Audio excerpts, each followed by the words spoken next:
Hey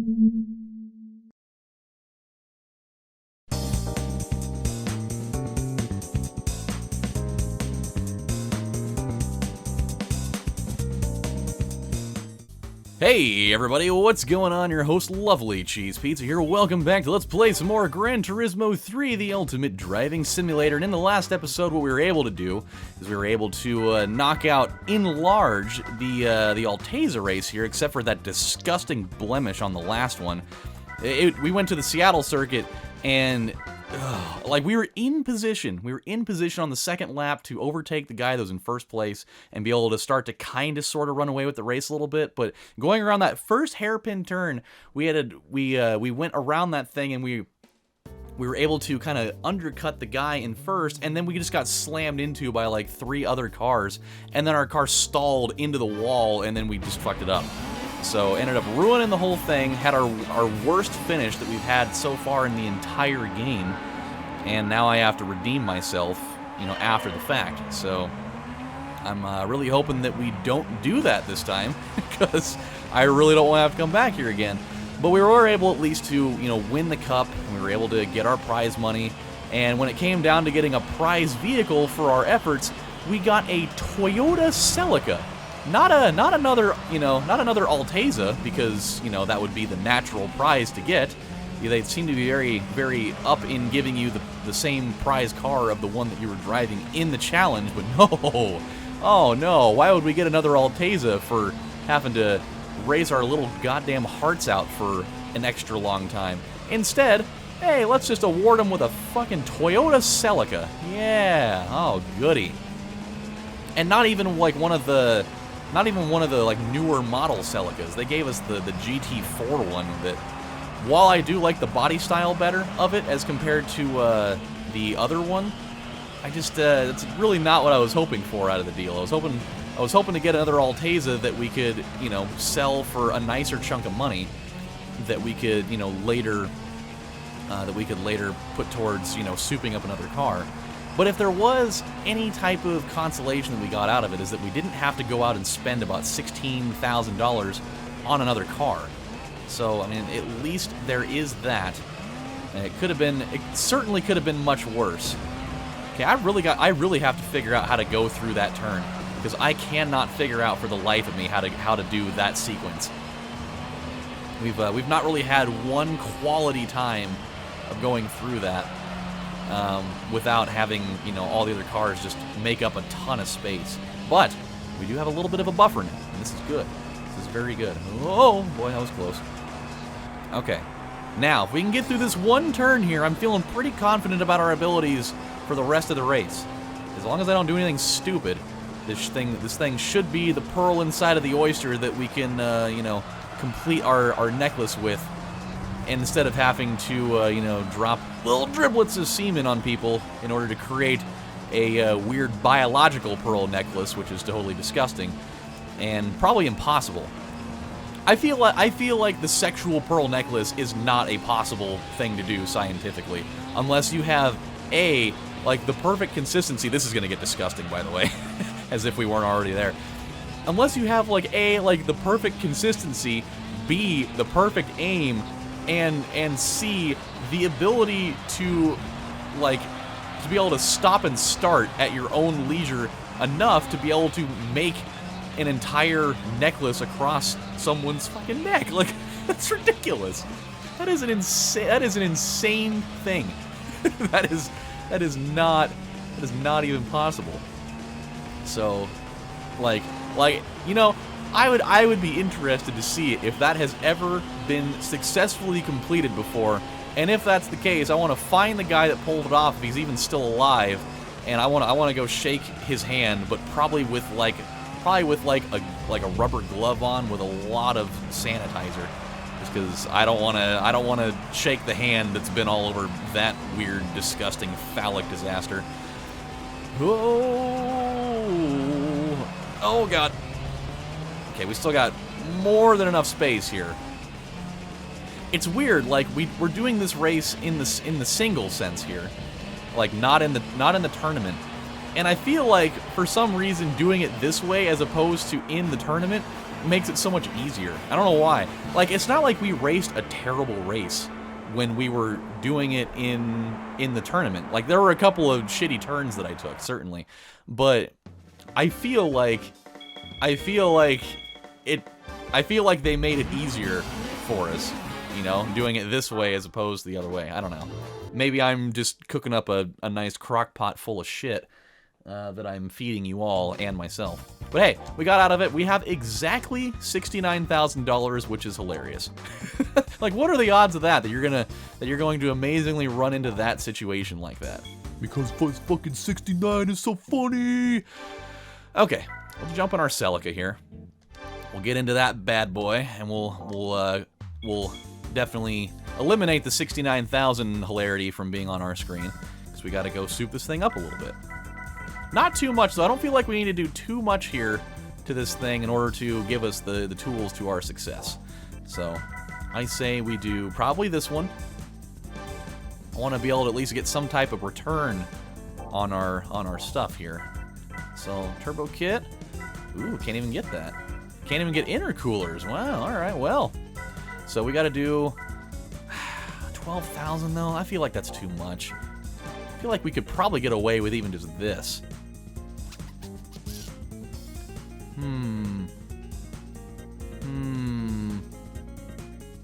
Oh boy. I feel like I'm gonna regret this for some reason. Oh god. You know what? Fuck it. I'm gonna do it. I'm gonna do it. Okay. I hope that I do not regret this move. Because if I do, we're gonna have wasted effectively about 4,800 bucks. Or however much money that was. I really wasn't paying attention. Oh, good. Yeah. Yeah, what a great place to test this out. I can't wait to test it out on my favorite track of all time. Yeah, the greatest one. The greatest one. It's the GOAT. It's the GOAT. Oh, boy. What are we up against?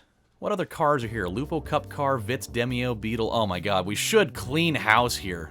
Like, the only one that I'd be remotely worried about, if anything, would be that Lupo Cup Car. Or maybe the 206. But everything else, we should just tear it asunder. With our lovely, kinda awkward looking... Like, here's my thing. Here's my thing with these Celicas. I don't like the way the front looks at all.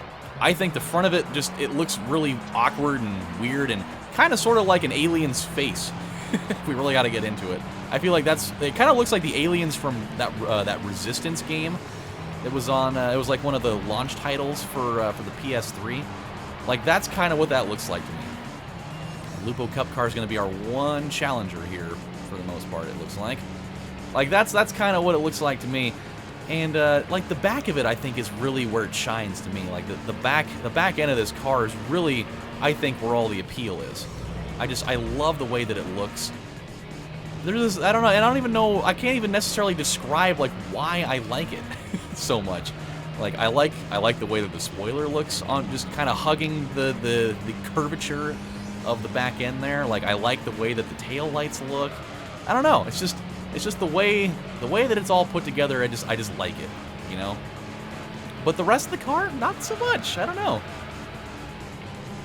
Oh boy. All right. So yeah, this Lupo is definitely going to be a nice challenge.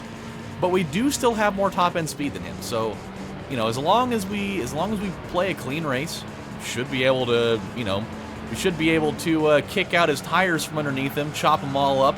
And then his car just goes careening into the wall, and then we can slowly dismantle it with a shovel after the race is over and go bury him under a tree and make like a cardboard gravestone that'll get wet in the rain, and then nobody will even know who it was, and his family will never find him.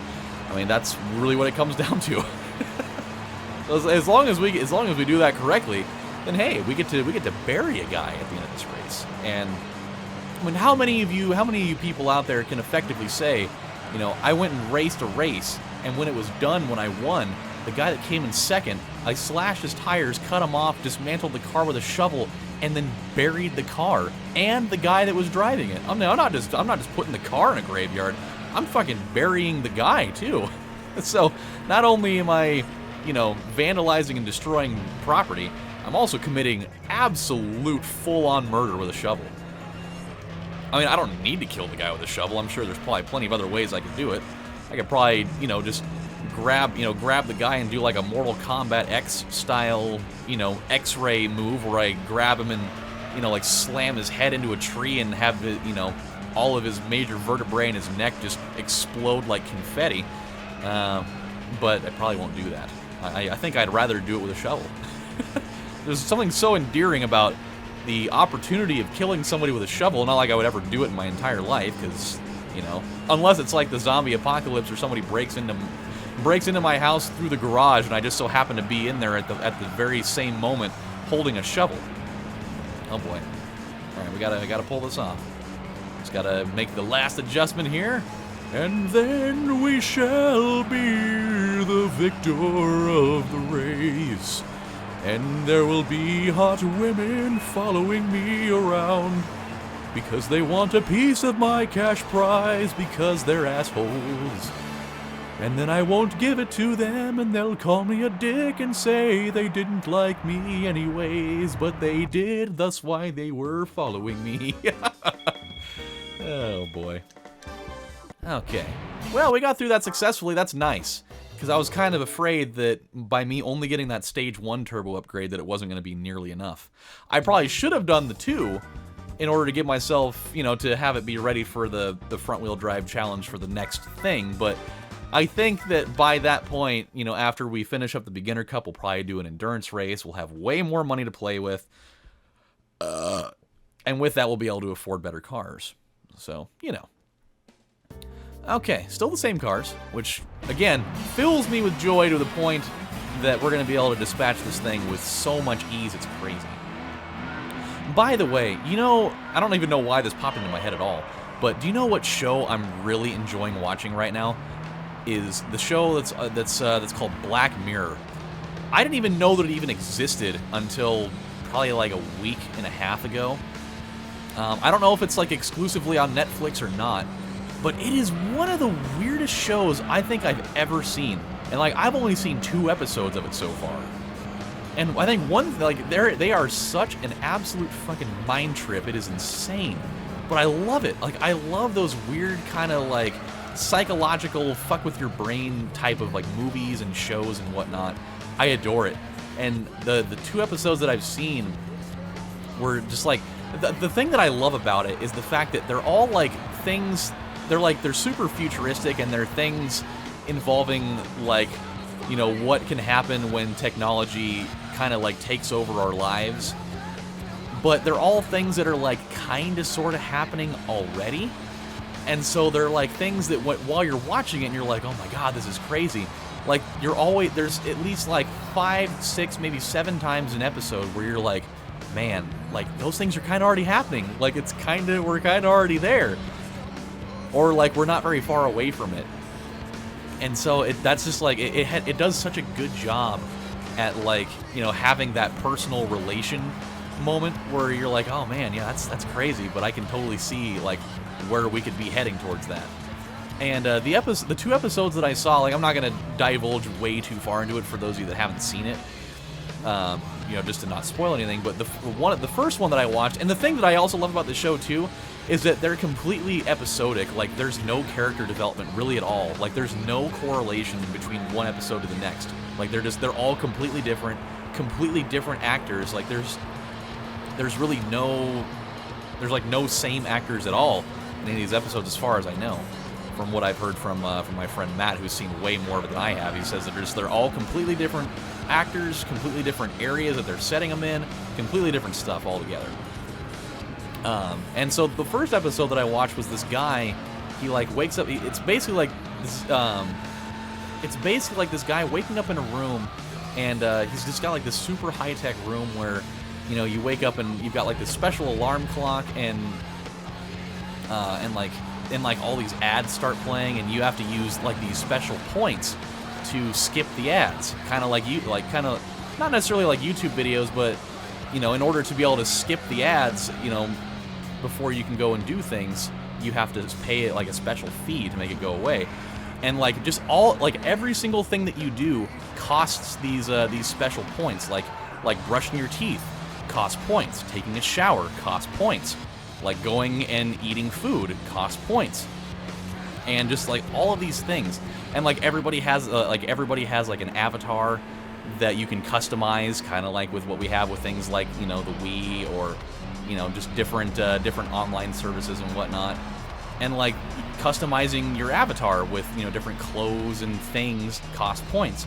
And the only way that you can get that you can gain points to give yourself a balance is you go into this room and you get on like this exercise bike, and you just start riding the bike, and you can watch these different shows and whatnot to keep you busy. And just by riding the bike and like pretty much exercising, you gain points back. And so like that's how, and so it's crazy. Like you keep yourself fit to give yourself points to live, essentially. But it's a lot more in depth than just that. Like there's a lot more to it later, and for those of you that want to watch it, please do. Like, I fully implore you to go watch it. It's fucking crazy. And then the other episode was like this guy, he wakes up in another one of these really small rooms. It's weird that they kind of have this theme of the whole small rooms thing. And he wakes up and he goes into this other room, and there's a guy in there, and you know, he starts talking to him, and he's like talking about how they've both been hanging out in the same place for like 5 years, and this other guy has never said a word to him the whole time. And so he tries to start softening him up by talking to him, and they finally start getting, he starts talking a little bit, and he's starting to explain a little bit of like how he got here, to try to soften this other guy who doesn't speak up to talking to him so that he can feel comfortable talking to him. Just starts going into this whole like life story thing about how he used to work for like this special service of like helping like nerdy kind of like super introvert people that have like no social skills be able to go out and you know, talk to women or whatever. Or guys, I guess it probably would work both ways. And the way that they did it was that they would have this special like microchip type of thing, maybe like inserted into the person's eye or into their brain or something, that allows this person remotely to see through the person's eyes and see exactly what they're doing, and they can communicate through them they can communicate to them through this little device, and that person can hear them in their head, but nobody else nearby can hear it. And so it's almost like you're remotely controlling somebody. It's so weird. And just like the whole course of what happens there is pretty wild. And then hearing the other guy's point of view story is so crazy. And just like all the different little device things that they have in there is unbelievably weird to think about. But kind of sort of exists a little bit in our society already, just not to the extent and the way visually that they propose it. It's crazy, man. Like, I really want you guys to watch it. I really want you guys to watch it. I don't remember the exact episode numbers of both of those, but you'll know which ones I'm talking about as soon as you get into it. So, and the nice thing too is that it's a very short show thus far. Like, the first season only has 3 episodes. The second season, I think, only has a couple episodes in it, and the third season, I think, has like 4 or 5. So it's a very short show, but all those episodes, from what I understand, are just totally like that. It's crazy. So, we're going to stop right here, my friends. When we come back on the next installment of Let's Play Gran Turismo 3, the Ultimate Driving Simulator, we are a whopping 14% done with the game. Our win percentage is at 82 now. Still not great, but we're at least trending the right direction. We'll finish off the front-wheel drive challenge. We'll get a prize car out of that, and we'll move on to the next thing. So until then, my friends, this has been your host, LovelyCheesePizza, saying thank you guys for watching. If you enjoyed the video, tap the like button. It helps me out a whole bunch. I'm really loving how this series is going along so far. Like, it's doing really, really well. I did some number crunching today, and from the first 22 episodes of this, just so far in the span of a month, it already has over 7,000 views. So I have to thank all of you guys from the bottom of my heart. Thank you so much for sticking around and watching this. I'm really having a blast with this series, and I'm so happy that you guys are enjoying it too. So, and yeah, and so all that, super important. Do tap the like button if you're enjoying it. Helps me out a bunch. If you want to stick around, do hit the subscribe button. I'm going to be posting these things as often as I can. I would really love to do these on a daily basis, but sometimes things get in the way and I can't do it. So we'll see what happens. But until then, my friends, take it easy. I'm going to go have something to eat. I'll talk to you guys later. Bye.